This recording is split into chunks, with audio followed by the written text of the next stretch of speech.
What's up? What's up? What's up? Devin Boyle, Allen, Texas. Dallas Cowboys 420. Happy 420, everybody. I've got my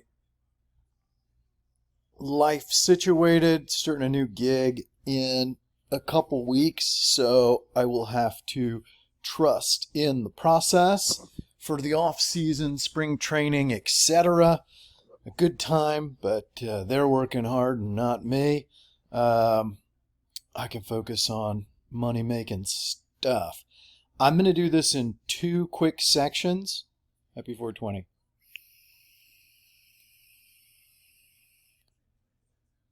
Basically, we're just going to go over some philosophical draft concepts and what I do to prepare and feel good about the situation myself. And then obviously we'll run through this insane draft, the dream. But I think that with a little bit of backstory, this will clarify some of that even more so. And where is my board? Very professional. If anybody wants to help me edit, that would be cool.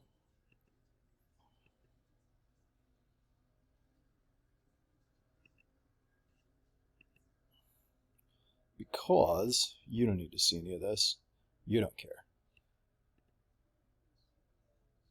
All right. Can we zoom out a little bit?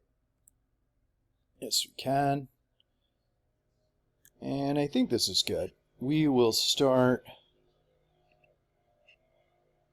I'm not going to be able to get rid of that with the thingy in the way. Okay, that's weird. Thanks. Anyway, so I tweeted this out yesterday. You guys probably saw it, but the way I look at it, right, at pick 26, second half of the first round, what do I want, right? I mean, there's specific players that you're in love with. There's specific players that you would, jump on the table, gotta have them, right? But there's 30 other teams in the first round that may throw off the plan, change things up a bit, right? And so the way I look at it is I've gone through and I've watched every player I possibly can that I think I might care about, heard about, seen, talked about, whatever, right? And, I'm not a magic man. I'm not Dane Brugler, right? If you want to know what their favorite food is or what they scored on their SATs, go to the Beast, okay? If you want to know what offices, front offices, teams think of players, feel for position groupings, listen to the Vikings GM or Brian Broaddus and his connections, right? Listen to the Danes and not Dane, who's our famous guy now? Freak. Hellman, right? Listen to Hellman, okay? Tapped in. Listen to Good Morning Football. Listen to Jeff Kavanaugh, right? Anybody but Mike Fisher, right?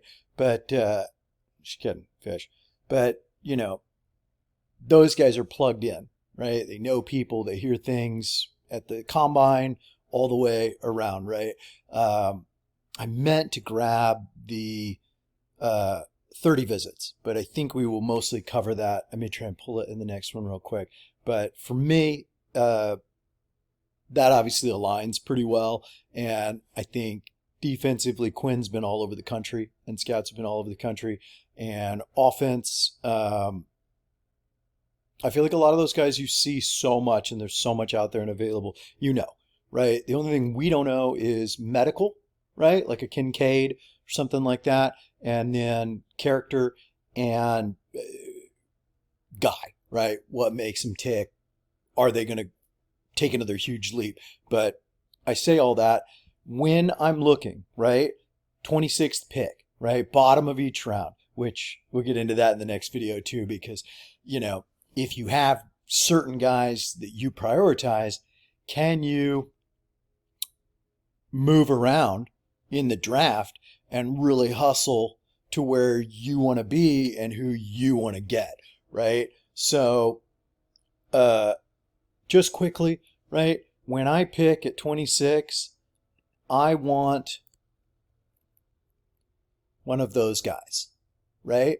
And there's a good chance that one of those guys, two of those guys could be there, right? And I'm okay with that. And then even more so, that batch. If I have the top player in a position group on my board available, that's a win. And then if I have the top player or second best player on my board that is at a position of need, then that is a huge dub, right? So when we look here, we got Paris Johnson to be gone. Peter Skronce to be gone. Osiris Torrance could come down a little bit. We don't know, right? As I was going through and pulling this together, I was laughing because there's guys like a Torrance that I haven't talked about since January, it seems like. And he is still a damn good top potential football player for the NFL. And then Zay Flowers, right? Which was top 5 probably for me the second I watched his tape in wide receiver class of this year. But, now people are like getting all crazy and stuff saying he's the number 1 wide receiver, and he very well may be, right? But those are really splitting atoms, and there's a lot of guys that you're just not hearing about, right?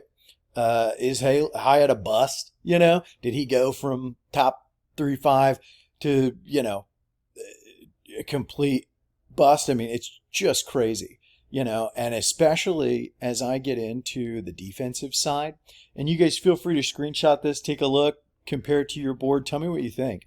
I'd be super interested. We're not going to get through, line by line, but basically, right, I have offensive line, borderline top heavy. I've got wide receiver, very fat, and long in the middle. That was a weird description, edit. And then running back is, you got your elite-ish, and then, 10 guys from the second to the 4th round that could play some ball, and 5-10 more that probably work, and some will hit. Tight end, now I'm obsessed with Kincaid, absolutely enamored, but when he's gone top 15, top 20, it's not the end of the world, because there's 10 tight ends that I'd be very, very happy with in the 2nd to 4th round, 100%. Quarterback, not really an issue for us, so we are not really going to touch on that, and that's probably the toughest thing, right? I did not play quarterback. I am not a coach professionally. That is above my pay grade.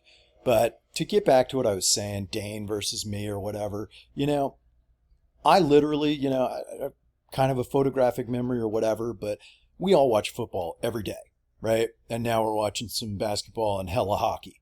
Let's go Stars.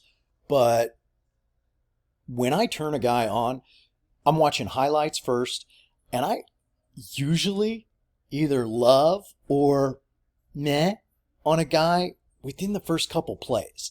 And I know that sounds ridiculous, but it's true, right? And then I see something that pops. I see something that's kind of, hey, that might be kind of special. I can get into that. And then I'm digging through. I'm watching all their good stuff. And then I'm pulling, and then I try and look at specifically a player, right? As a player, right? You've got to take out all the other stuff, complementary pieces. How do they do their job, and how much better at it are they than everybody else on the field, right? Because it really should stand out. I mean, they should be like, holy shit, that guy is not the same as the rest of those guys, right? Otherwise, do I even really want him above the third round? Not really, probably, How many of these guys actually hit? When you go back and look at draft history, the number of boom versus bust is staggering, right? I mean, this is the pinnacle, the tippy top, 22 guys, 32 teams in the world that are the best at something. It should freaking jump off the page, right? But I see them. I like them. I watch a bunch of their film. And then I'm looking at what kind of team were they on, right? Organization, coach, structure, environment, right? Because that can be a factor for me. So obviously competition and strength of schedule, successes, championship, awards, stuff like that, right? But mostly who they played against and how they played. And then you've got, I'm going to go and I'm going to look at full games, right? How do they play every single play of Bama, right? Where they're the explosive sparks and then they suck at everything else, the shitty down to down job, or are they freaking motor, right? Are they coming every single play like somebody just talked about their mom, right? Because I like that. You can't coach that. You can't teach that. You either have the fire or you don't, right? And then it's the intelligence and the smarts, which is really hard to tell from this far away, right? You really want to get them in a room. You really want to talk to them. You really want to, coach them up and see what happens. Because guys could jump in a week of spring training and you're like, holy shit, welcome to the NFL. Somebody knows football. Somebody likes football. Somebody's soaking it up like a sponge. But you can kind of see it, right? Like a Jack Campbell or something, right?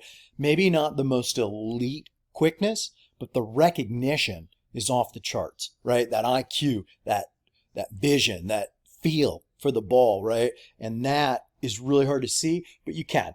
If you're watching tape, right? Or you watch a whole game of Mozzie Smith against Steve Avila or something, right? You can see the games and they're playing with each other. They're testing each other's strengths. Are they taking downs off? Or is it back and forth? Is it fairly one-sided? Is one doing what they want with the other player on a regular basis, right? So you can start to kind of dig that out, right?